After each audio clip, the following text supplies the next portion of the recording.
Good morning, everyone out there, and welcome into another edition of Baseball and Coffee with Adam Ottavino. It is Sunday, July 20th, 9:01 a.m. I wanted to do this stream in the morning. I feel like it's much more effective. It's much more what I'm into, doing it early in the morning. Yesterday was fun in the afternoon, but I felt like, more opportunity on a weekend morning, especially with the games being in the afternoon. People want to get out and about with their families. For me to maybe get a few more people in the chat today. But anyway, today's coffee. Blackberry Mountain Espresso. Picked this up on vacation.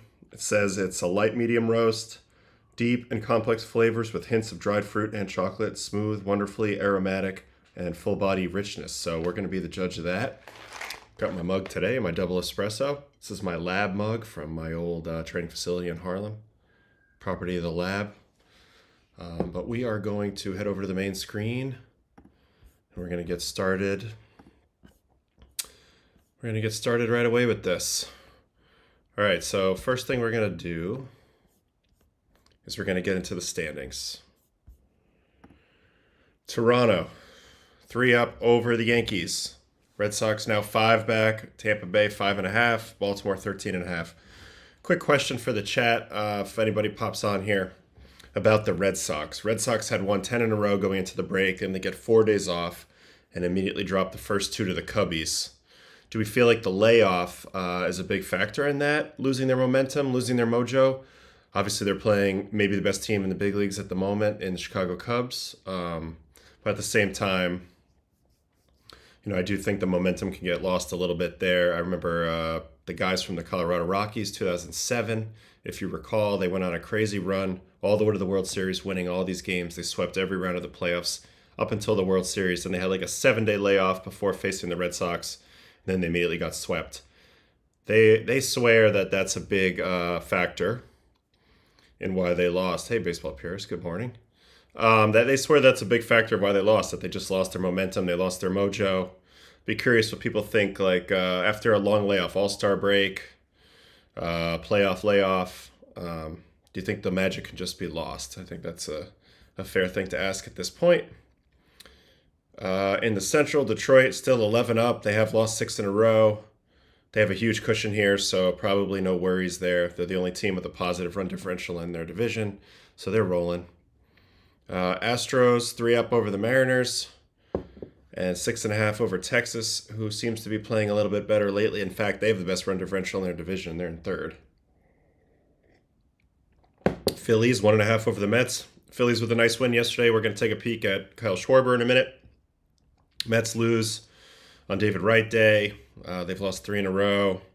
To me, I feel like their pitching staff is taking on a little bit of water here, but we're going to have to see what they do about it headed to the deadline. I know they'll be aggressive. Cubs, like I said, they might be the best team in the game.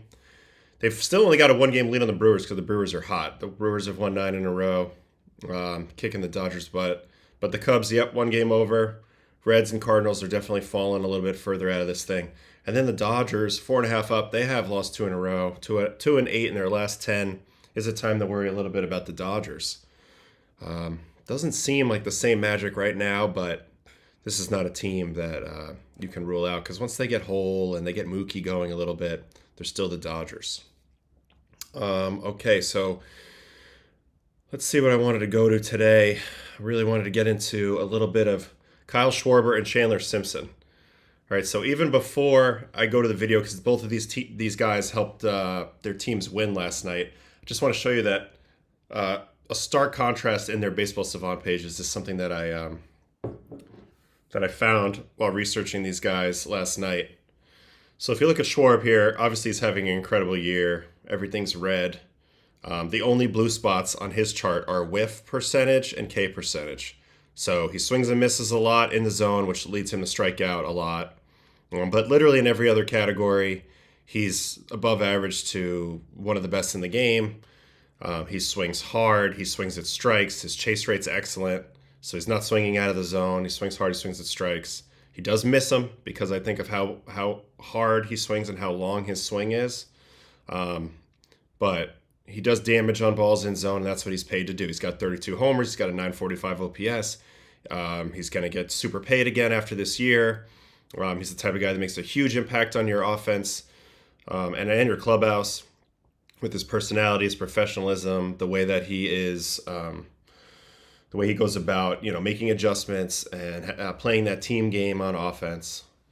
Schwarber, the closest to the modern day Babe Ruth. Well, in a way, yeah, lefty, home run guy. But then you also look down here at his fielding, where he doesn't really play the field hardly at all. He mainly DHs at this point, and when he does play, he's below average in the field, obviously. And his sprint speed is not so great. That's not his game.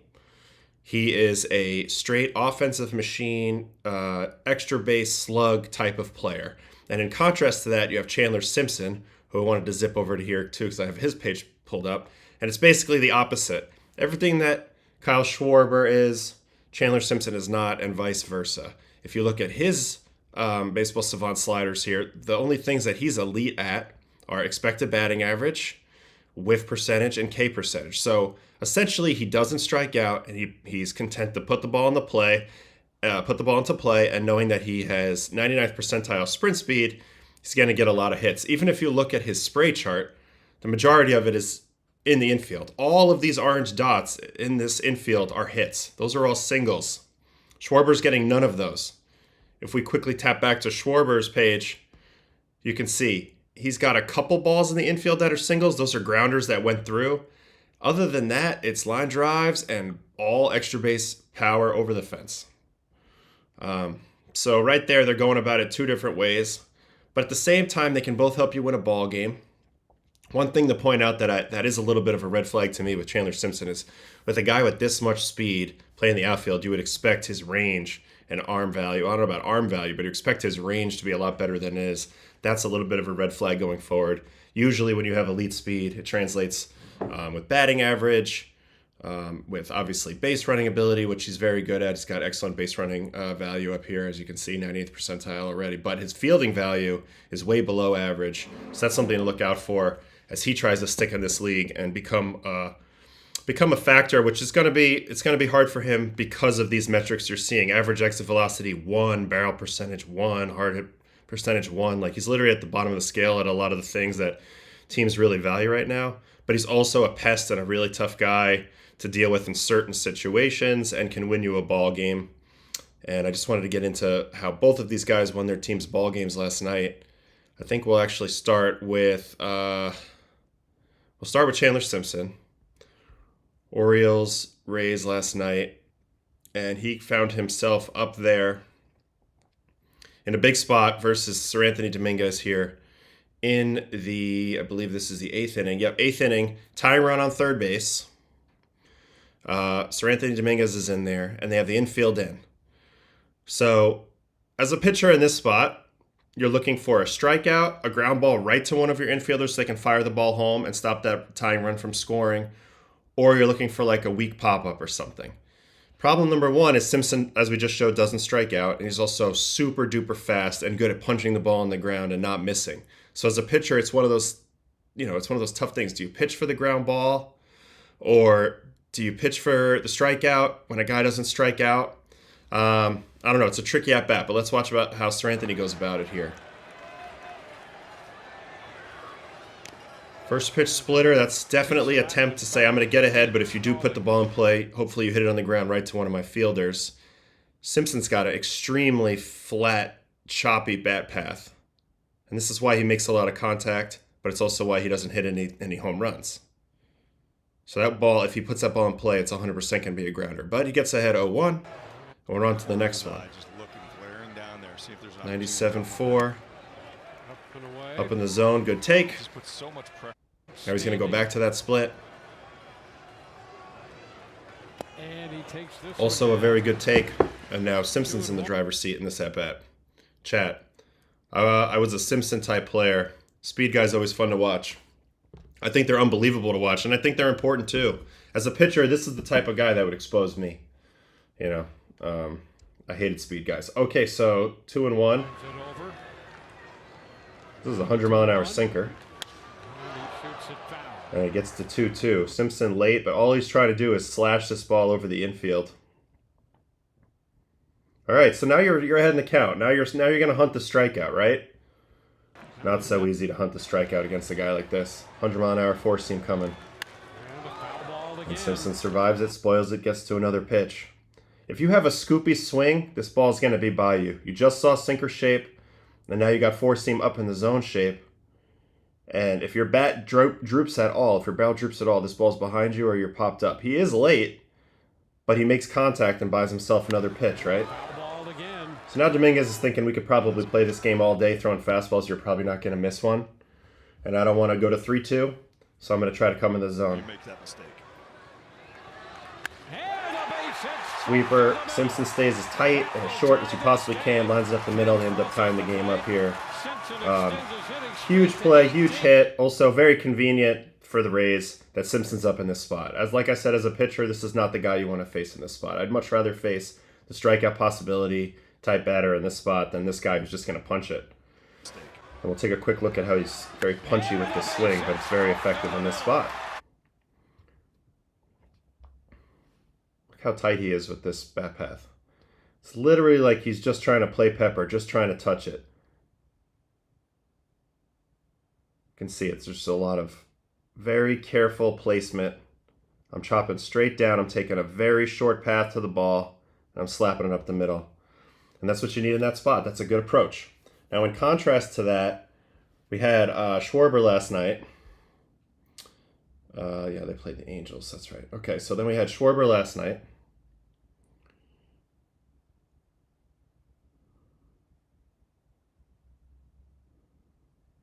Who's been on fire. And in general, is just one hell of a hitter. And if you look at his day last night, extra base hit, double, strikeout, and then another grand slam and a walk. So this is basically a Kyle Schwarber day. Extra base hits, strikeouts, walks. It's all on display. But I want to go to this grand slam here because this was where he helped his team win the game. 6th inning, down 1, 2 outs, nowhere to put him. Fermin's got to go at Schwarber a little bit here. And let's see how this goes. Sinker down, non-competitive, ball 1. Let's see if we can't get him to the 15. 1-0 is going to go with the pitch backwards approach, little slider. Schwarber, a guy, in my opinion, who 90% of the time is on the fastball. And that shows up here on the 1-1 as he tries to go with 98-mile-an-hour fastball. Even at the top of the zone, Schwarber's on that heater, hits it up in the air. 109.5 at 39. So this is a little bit emblematic of the type of player Schwarber is in contrast. He's going to swing hard in the zone, not always hit it at the optimal launch angle, but it doesn't matter because when you have that type of exit velocity, 109.5, you can hit the ball at 39 degrees, which is essentially a high pop-up, and it can still carry out the yard. Obviously, it's the bank, so it's a good place to hit, but he never gets off the fastball. And this is the damage that he can provide. Now, he's not providing any base running value. He's not providing any fielding value. But his bat is that valuable that it can carry you. And I also know how he rubs off on his teammates. And the Phillies' offense has been electric ever since he got there. And I don't think that's an accident. Kyle Schwarber. It's hard to imagine that this guy got non-tendered at one point in his career. So we watch the third base view. Obviously, his teammates know as soon as he touches it. And this was a cool moment at the bank. You see everybody's on their feet. Schwarber stays nice and quiet. Keeps those shoulders level like we talked about a bit yesterday so that he can access that top pitch. There's always going to be a little bit of droop in the shoulder for him. But for the most part, this is a pretty clean rotate. And I think the little bit of drop in the shoulder is what makes this ball such a pop-up. But again, it doesn't matter for him because he was on time and he's got that much pop. 110. See you later. And I just think it's such a stark contrast between him and Chandler Simpson. Obviously, they're different players. I think it'd be fun to have them, both types of guys in your lineup. I think then you got to go with 2 different styles of pitching to get through those guys. But I wanted to look a little deeper into some of their StatCast stuff, not just the spray chart. But if you also look at like obvious opposites, like pull ball in the air, Chandler Simpson's at 8.5% pull air. And I bet you Schwarber's elite at that. Let's go check. Because this is basically the way home run. Yep, all red for Schwarber. In general, Schwarber's 64.6% in the air. And Chandler Simpson is 41% in the air. So one guy's trying to slap ground balls and run. The other guy's trying to hit everything in the air on the pull side and hit homers. One guy's going to strike out. One guy's not going to strike out. And as a pitcher, it really just depends when these guys come up, you know, how dangerous they are and how difficult they are to face. I feel like with Kyle, if he comes up with an open base, you never have to give in to him. You never have to worry about the power. Or if you walk him and he's the only guy on first, you don't have to worry about him stealing. So there's certain times where you can kind of bypass his skill set. With Simpson, it's like if he comes up, you just try to make him hit the ball in the air. You can go right at this guy. You cannot afford to walk him, but he doesn't walk. He swings at everything. So it's just different scenarios. When Dominguez had to face Simpson last night, he needed to keep that runner at third, but he's facing a guy who is not going to strike out, and that becomes probably the nightmare scenario. You'd almost rather face Schwarber in that spot. And then in the other one, you know, once you got nowhere to put Kyle and its bases loaded and you don't have a great feel for your command, that's where he's going to hone in on one pitch and he's not going to miss it, and it's going to be a ball that potentially goes over the fence. That's what we saw last night. So, you know, I just feel like these are two players at the opposite ends of the spectrum. Obviously, Schwarber's going to get paid pretty well. I do feel like the game is moving more towards valuing the complete player. But I think both of these guys represent incomplete players. They're both elite in different parts of the game. And if you put them together, you might have, you know, a Bobby Witt or somebody like that, like a Ronald Acuna, somebody who can do a little bit of everything. Tatis, there's certain guys that are these toolsy guys.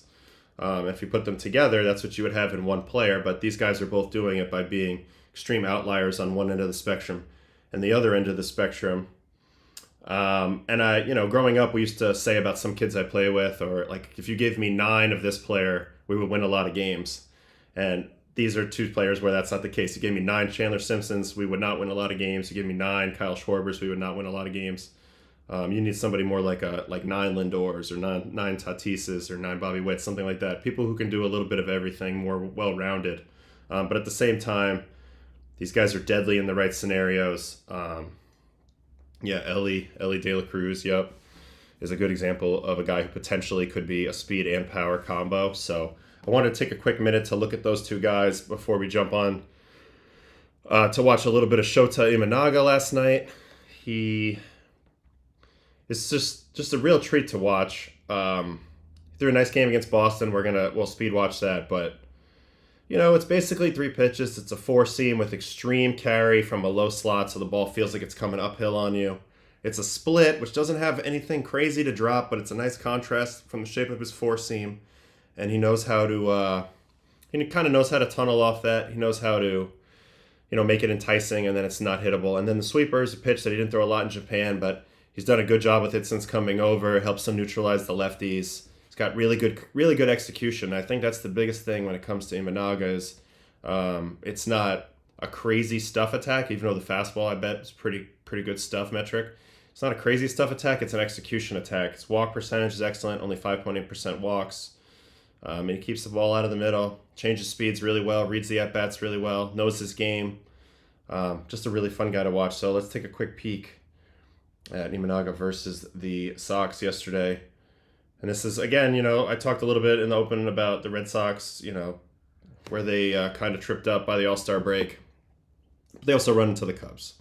Cubs are elite team. Let's check the chat before we get going.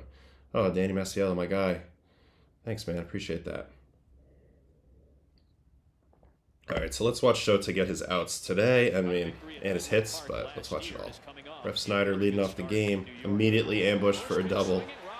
So, even though the start ends up really nice for Shota, it does not start off well with the first pitch ambush. So now he's got Breggy. Let's see how he gets him out. 3-2 split. See the location on this pitch.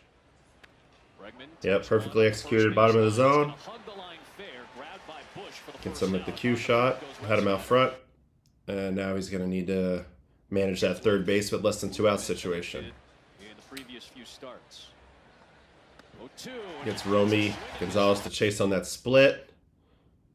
Let's see where the 0-2 foul ball was. Let's see if he used anything to his advantage.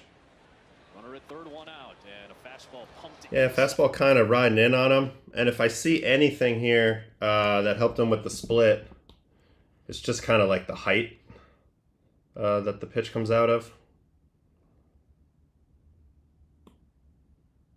Yeah, like just like the height. So it's like, this is where this fastball ends up. Like it's kind of like middle up, and then the split. Even though this isn't like a below the zone split, which is where you want it, it comes out at the same height and fades off the plate. So Romy kind of had to honor this ball since the last ball kind of rode in on him. You know, this ball pops a little bit, but he thinks it's going to run back into the zone. Yeah, like at this point, he thinks this ball is going to continue headed this way, and it just kind of stays out because it's the split. So that's a good execution there by Shota. And now he's got a 2-out situation in Roman. When we watched Roman hit last week, they were throwing a ton of lefty sweepers, and here comes another one. Yeah, it's just a really good pitch to him right now. He's not reading those very well. He's bailing, losing his front hip a little bit on him. So that's just a nice execution by Imanaga, and we're on to the second inning. It's a little Trevor Story fly out. Yeah, it's hot in my office. I'm going to turn on the AC. Beats him with the fastball. Important thing always to notice with Imanaga, yes, he doesn't throw hard, but this number right here, the vertical break number, he's one of the highest in the game. He can throw 20s and above. And again, from the low slot, with that type of ride on the ball, hitters are going to be under the pitch a lot, especially guys with scoopy swings.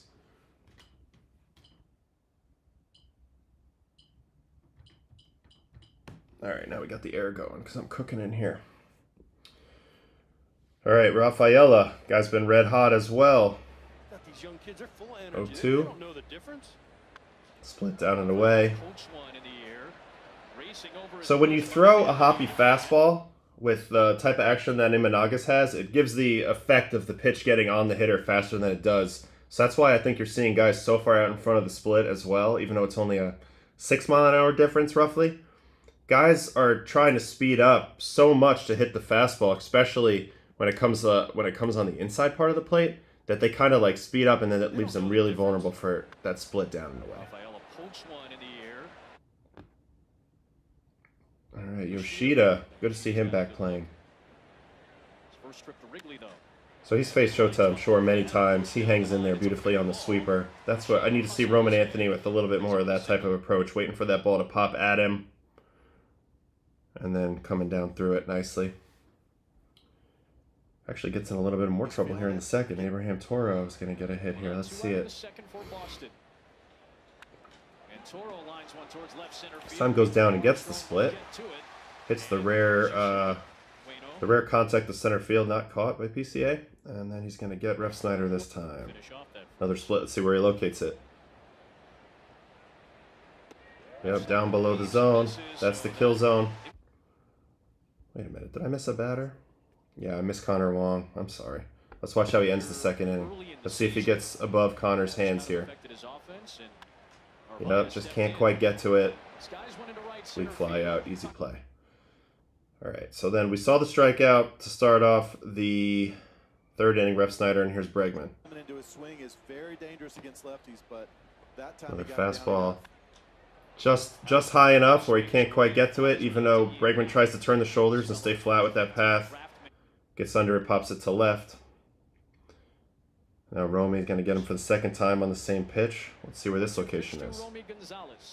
Second time he's had him chase the split away, so Romy Gonzalez not seeing it well. This time he's going to end up walking Roman. Very rare walk from Imanaga. It's actually probably a strike, doesn't get the call. So that's how the fourth inning starts out. Let's see how he goes after Story. All-star last year, a 15-game winner as a rookie. Another perfect split below the zone. You can see the execution of all these splits. Absolute perfection below the zone. When you're 58 and 39, you can have fun like that. That's true. And then pop-up. So everything that he's throwing, with it, when his four seam gets to the top, all the contact is super scoopy under it, popped it up, easy outs, easy pop-ups. And when the split's low, it's just devastating. Guys are sped up and they're super out in front. All right, second matchup against Yoshida. This is fastball play. It's only 91-92. Yoshida, pretty good swing, but really nice defensive play. Yeah, he hit that ball hard. 106, so we're through 4. Abraham Toro. Four seam 90.6. See if it gets under him again. Yep, same thing again. This is his game. He's just going to beat you up top. Not for swing and miss, but so that you just don't quite get it the way you want and you end up getting easy fly out. And then once he speeds you up, the splitter comes into play. Yeah, guys are just way out front. Everybody's trying to cheat to get to that fastball, and they just have nothing behind their swing. Another pop-up here, Ref Snyder. Let's see where he's at. This was a long at-bat. Yeah. How many of these have we seen today? Just weak swings on splits where they're completely out front and off timing, and fastballs where they're behind timing. So a lot of guys behind the fastball, ahead of the split in this game, and Imanaga is one of the best at getting you into that scenario. Third at-bat for Bregman as we go to the sixth. On the ground, too short. This time he actually beats him inside. So be curious to see how this at-bat went. Splitter away, see if he slows him down to then come in and speed him up. Splitter down ball, four seam. Away, okay. So you got to honor away, another four seam. This one in. I think Bregman was looking outer third there before getting beat with that fastball. All right, Gonzalez, he punched out those first two times. He's not looking to strike out. He's going to be aggressive third at bat. And he gets chewed up again by a 90-mile-an-hour fastball. Another easy fly out. Now Roman Anthony. This time 3-1, 3-run lead. They're going to go at him. Anthony does what he's been doing versus lefties. A lot of pull side hard grounders, but also a lot of outs over there. So pretty easy play. Imanaga's still rolling. 7th inning. Now he's throwing 89. But it's still beaten, guys. Gets in on Story's handle just a bit there. 86.5. That's not going out anywhere. Easy out. Rafaela. And split. Let's see how far in front he gets him. Yep, out front, little tapper. This is a tough play with the speed. Good play. Yoshida. He's had the two best at-bats so far, I would say, off Imanaga. Familiarity does matter. And he gets kind of a lucky rollover hit here. So he gets the best of the countrymen there. And then Toro here. He's looking for one more out in his outing. Little infield knock. Good try, but I'm a little bit unfortunate for the pitcher there, but let's see how he bears down and gets Connor Wong out. Another fastball at the top of the zone, another guy under it, another guy popping it up. So it just goes to show you, like, that's his game. It's the pop-up game. Pop-up game gets you out front on the split. Just read the at-bat. It's got an answer for everything. And an important thing to remember is fly balls actually have a lower batting average than ground balls. So even if fly balls can yield the slug, if you get a weak fly ball, you're going to get the guy out more often than a weak ground ball. So that's why the fly ball pitching style can really, really work for you. And that's what Imanaga's kind of perfected. He speeds everybody up at the top of the zone, and they can't quite get on time and on plane with that fastball. He gets a lot of easy fly outs. And then once he feels like you're getting closer to, maybe meeting that path, he drops that split on you. It tunnels really well with his fastball, comes kind of out of the same slot, same spot. Peters out, doesn't make it. Guys are out front flailing. So really a master class by Imanaga. He's been doing this since he came over. It's an execution game for him. When I was studying him before he came over from Japan, I thought he might give up a lot of homers in the big leagues. I thought playing at Wrigley, pretty good place to hit at times. Although I know lately it's been more pitcher friendly with the wind. Pretty good place to hit at times. I just thought he was going to give up some homers. I thought guys would cheat to that fastball and get it, but he's done a great job. Him and whoever's been catching him the last few years, whether it's, in this case it was McGuire or whether it's Kelly, they've all done a really good job of kind of reading the at-bats too and not getting too predictable. And he seems a step ahead of everybody, so he's been really, really fun to watch. Okay, let's look at my notes here for a second. All right, I wanted to take a quick look at Eugenio Suarez because he's going to get traded.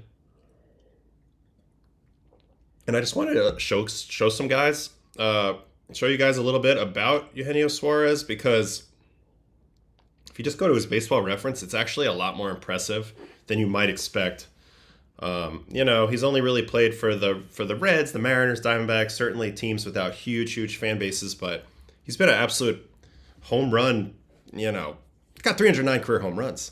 He's been hitting homers for going on, got 20 plus homers every year since 2016. He had 49 homers in 2019. I don't know if a lot of people realize that. I know it's the juice ball year, but 49 homers is crazy. This year he's got 33 homers to lead the NL, I believe, and 81 RBIs. It also leads the NL. He's got a 911 OPS.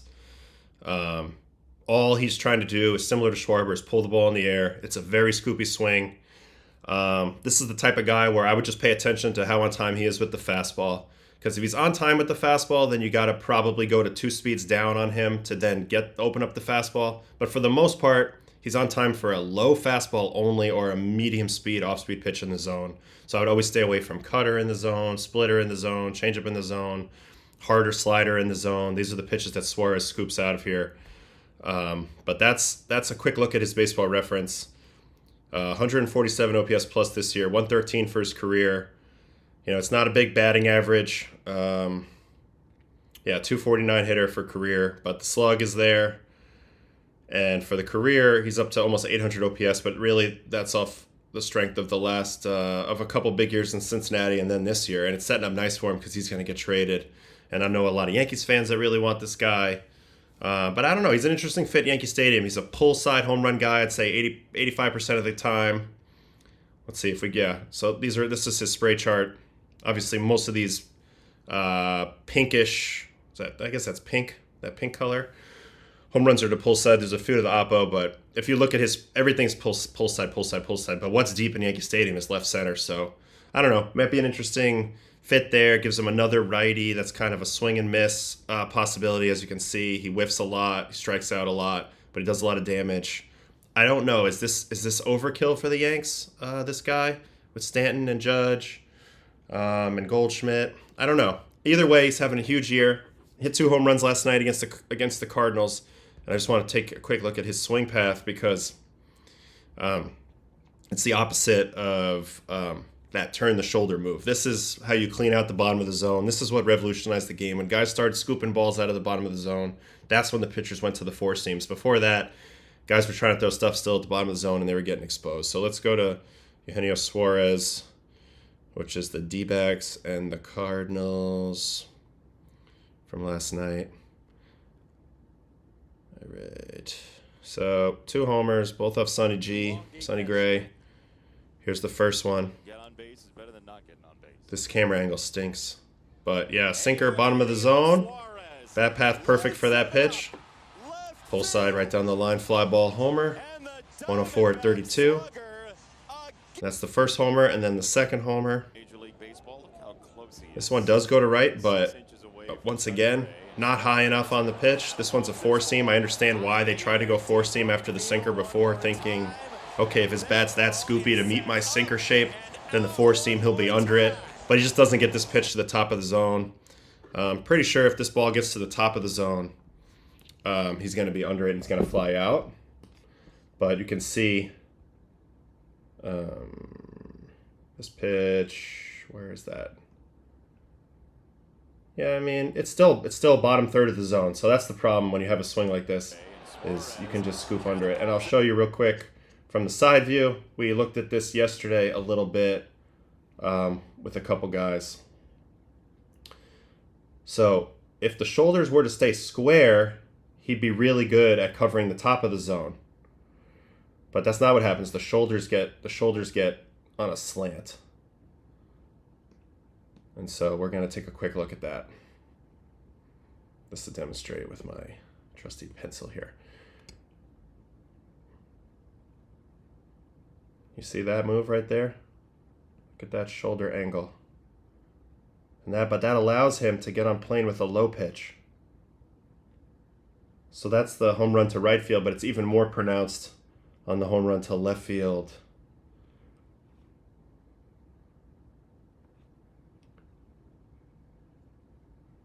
See, the first move is to drop that back shoulder. I mean, look at this shoulder angle right here. Completely scooped. So if you're facing this guy, you're going to try to get above that scoop. Or you're going to make him chase below, because obviously he wants to hit something down, so he's prone probably to chasing below the zone because his first reaction is, oh, that ball's down, I want to swing. So anyway, you can do that. You can expose him down. I used to like to throw him off the plate away. I felt like the way he rotates very tight with the uppercut swing doesn't allow him to have a lot of coverage away from him. So I used to throw him a lot of sweepers away, and I was able to have success that way. It's also 2 speeds down. Like I said, I don't like the medium speed. I like to either really speed him up or really slow him down. So I like the combination of slow to fast. But either way, somebody's going to give up a big package for Suarez because he's tearing the cover off the ball this year with the 2 homers. Just adding to that yesterday, he's over 900 OPS. And I'm curious to see where he lands. Where's everybody in the chat? I don't know if anybody's even watching right now, but I would love to know where people think that Eugenio Suarez might wind up. If I were the Yankees, I might be more interested in a Ryan McMahon, who I think is actually primed to have a pretty big second half. He's also a left-handed bat, and he's a great athlete, good defender, so that would solve a number of things. Suarez, I don't know how he's ranked as a defender. Let's see here. Below average as a defender. So, again, like, I don't want to say he's a one-trick pony with the power, but he kind of is. Even though it's top of the scale, it's really, really good. He's not adding a lot of value base running or on defense, so I think if you're a contender and you're looking to get this guy, it really depends on your needs. Is it your offense? Is it your slugging that really needs it propped up? Then this might be your guy. But if it's more of a complete player, you might want to look elsewhere. I don't know. Interesting to say, but he's a very streaky guy. 33 dingers this year. Could get to 50, which is a big number and an impressive thing for a guy who really, I mean, being only 33 years old, he's going to hit over 400 homers in this game. Maybe have an outside shot for 500 if he ages really well here, but who knows. But yeah, Eugenio Suarez, good player. Not a complete player, but very good player and elite in this way with the pull side fly ball home runs. And really, you just cannot pitch this guy down in the zone or anything medium speed in the zone. So that leads us to the final thing to look at today, which is just a little bit of this Yankee comeback. I wanted to saw these home runs by Anthony Volpe on highlights.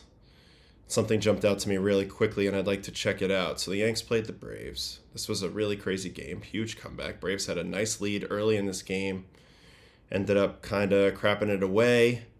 But I'm going to look at Volpe's 2 homers because they were both obviously big. The first one's off Suero. And let's watch the whole at bat. So Suero's a guy who kind of steps across the body, and his fastball's essentially a cutter. He used to be on the Nationals, this guy.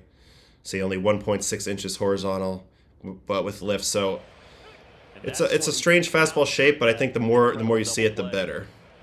There's another one. This one's in. So it's kind of working the front door cutter angle here to Volpe, which is a weird thing to do. This is a nice changeup. This ball tracks like it's the cutter again and then comes in on him. This is an impossible pitch to do anything with. Even if you're, I mean, more often than not, you're going to do what he did right there and just kind of pull it foul because you're still looking for a fastball. If I were him, I'd throw another changeup after that, but he doesn't do that. Goes back to his cutter, up and in. And I think he gets a little bit of false confidence with this foul ball. Volpe's off timing on this and is under it and late on the up and in. But in this at-bat, Suero has shown him nothing but pitches in, and they've all been fastballs but one, so Volpe is now starting to cheat to that pitch. And I want you to lock in this location in your brain right here of where this pitch was, up and in the zone, because that's going to show up again on the very next pitch.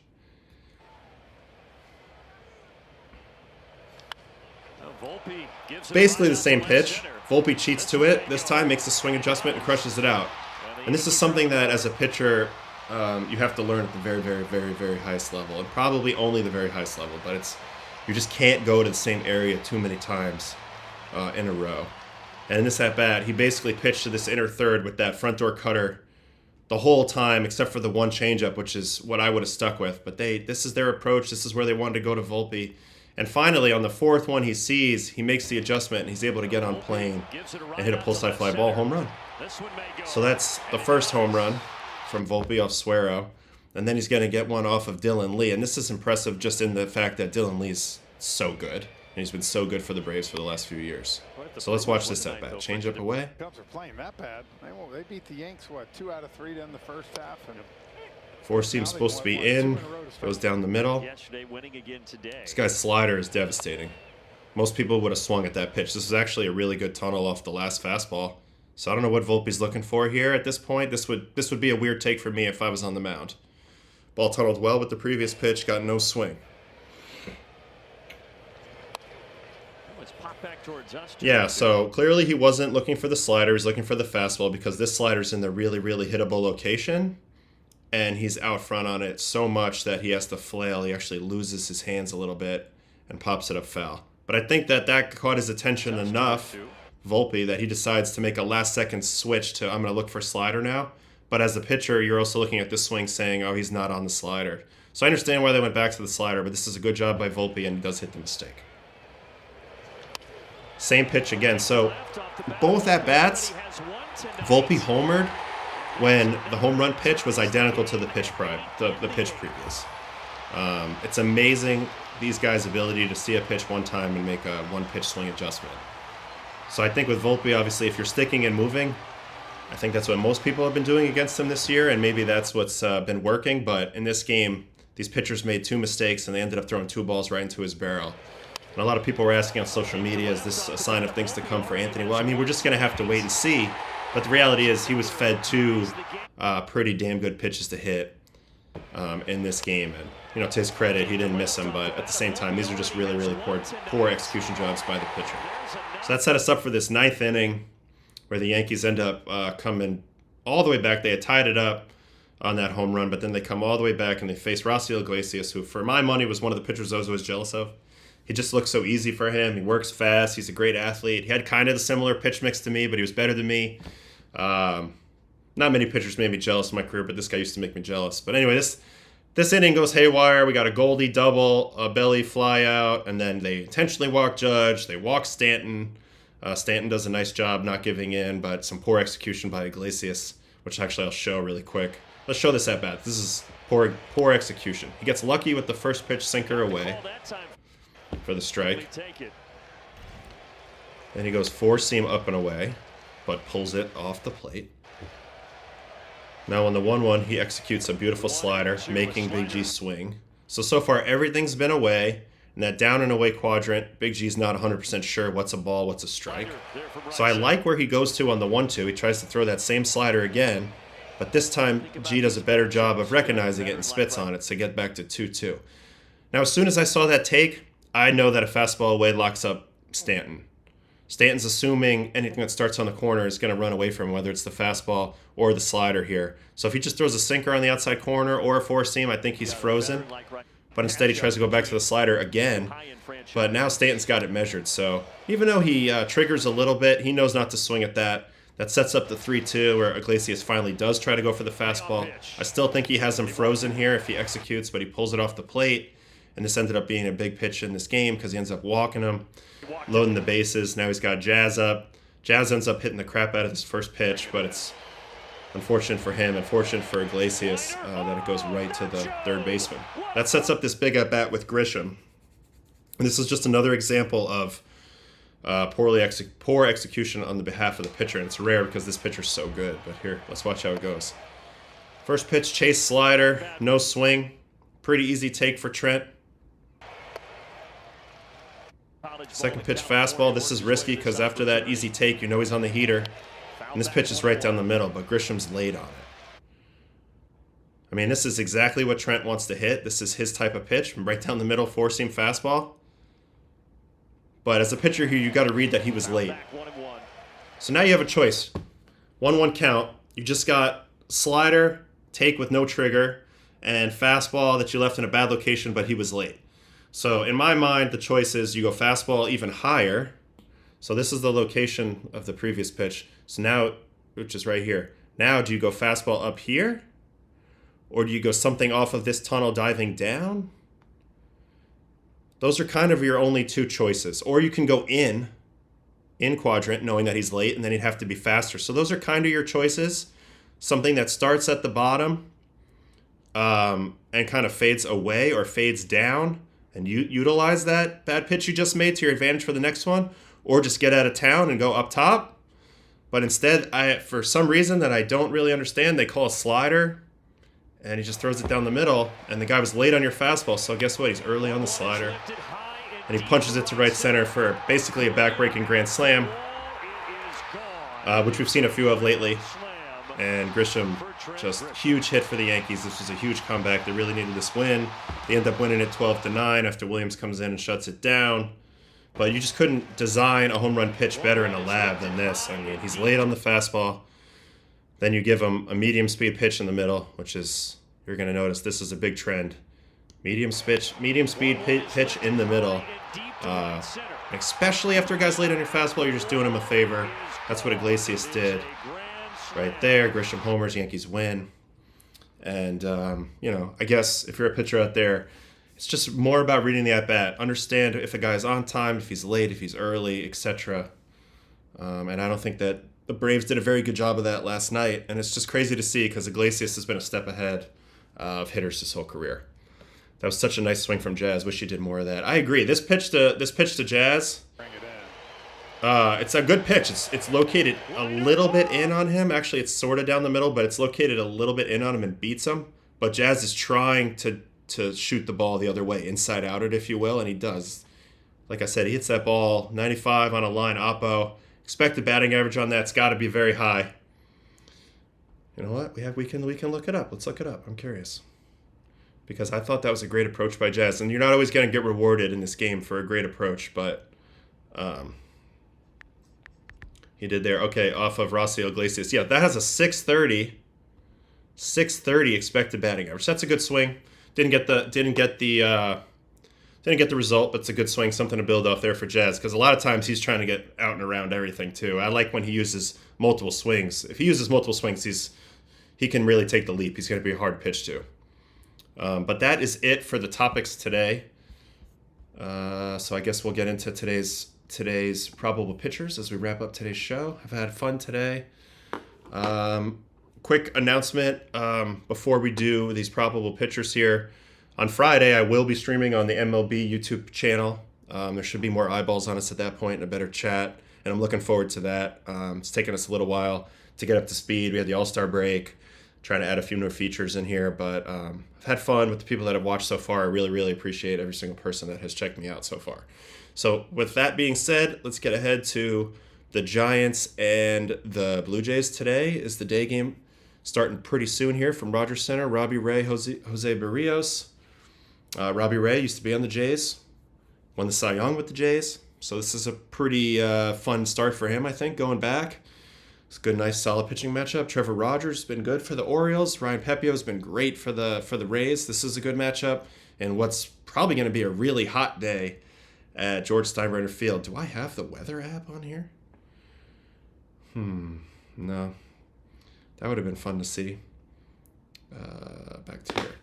You know what? Let's look on my phone at the weather today in Tampa. Because I think it's going to be hot. I'm curious what they're going to have to deal with in that game.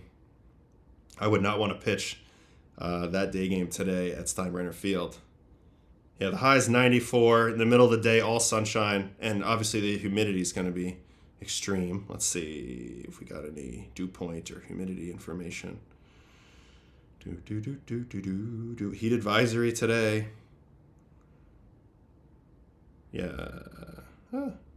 Feels like 95. So it's going to feel hotter than the temperature. Plus 7 degrees hotter than temperature. So it's going to feel like 100 degrees in Tampa today. Got to factor that in when you're watching this game. These guys are going to be literally cooking out there. Joseph Garomo. Hey, Adam. Hey, Joe. Thanks for joining me here at the very tail end of the show. We got Pavetta and Mackenzie Gore. This is a good matchup. These guys are, I think, both in the top 5 in the league in strikeouts, so you're going to see a lot of whiffs in this game. Nick Pavetta actually returns to the site of one of the nastiest pitches I've ever seen anybody throw, where he clinched the playoffs for the Red Sox when I was there. Came out of the pen as a closer and buckled Juan Soto with a curveball, nose-to-toes curveball. You know what? We have the capability. Let's see if I can find it really quick, because it's so nasty. Red Sox, Washington Nationals, 2021, Boston at Washington. I think it's this game. Yes, Juan Soto called out on strikes. I just want to show you this last curveball because it's absurd. Oh, baby. Negative 22.3 on the curve. And that clinched the playoffs for us this day. You don't lock up Juan Soto too often on a straight 12-6er, but that's what Nicky P does here. And like I said, this is one of the nastier curveballs I've ever seen. Top of the zone. Look at that reaction from Soto. Anyway, so that's our our blast from the past moment of Nicky P, Nick Pivetta. Anyway, he's going up against Mackenzie Gore today. Awesome matchup. Jose Soriano, Ranger Suarez. This is a good matchup. Two different styles. One guy throwing flames, the other guy not. Although they're both ground ball pitchers, so they have that going for them in terms of similarity. Savali, my Northeastern Husky, going up against Andrew Haney today for the Pirates. Big fan of both of these guys. Stroman and Grant Holmes in the rubber match versus the Braves.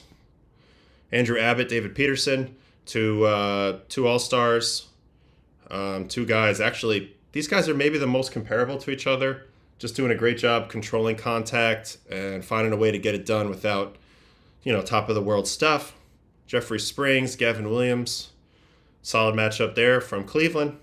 Bubich, Jansen Junk, who's actually been really good lately. So this is a sneaky, really solid matchup. Royals, Marlins. Crochet, Cade Horton. Crochet, I mean, we got to keep tabs on him the rest of the way. Can he push for this Cy Young? Can he get to 200 innings? Is he slowing down? Is he not slowing down? He's an interesting test case.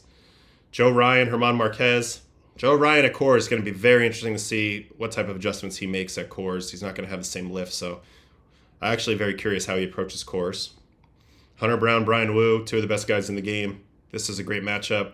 In T-Mobile Park with the Shadows. I expect low-scoring game in that. Miles Michaelis, Merrill Kelly. Two guys that went overseas. One to Japan, one to Korea. Came back, found success. Their paths are definitely something to learn from for a lot of guys. And then Brewers, we got the legend, Clayton Kershaw. And another legend in my mind, Jose Quintana. This is two vets going at it. Execution. They're no longer elite with the velo anymore, but these guys know how to pitch. This could be a pitching masterclass, or maybe the stuff won't play out, but that's why you got to watch the games. And then we got Skubal.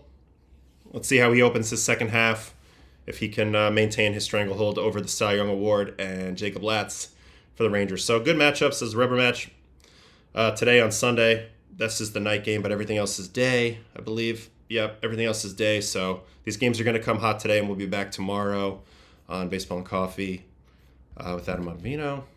I just want to thank you guys for joining me today. Had a lot of fun, and we'll be back at it tomorrow and every day. So I'll see you guys later.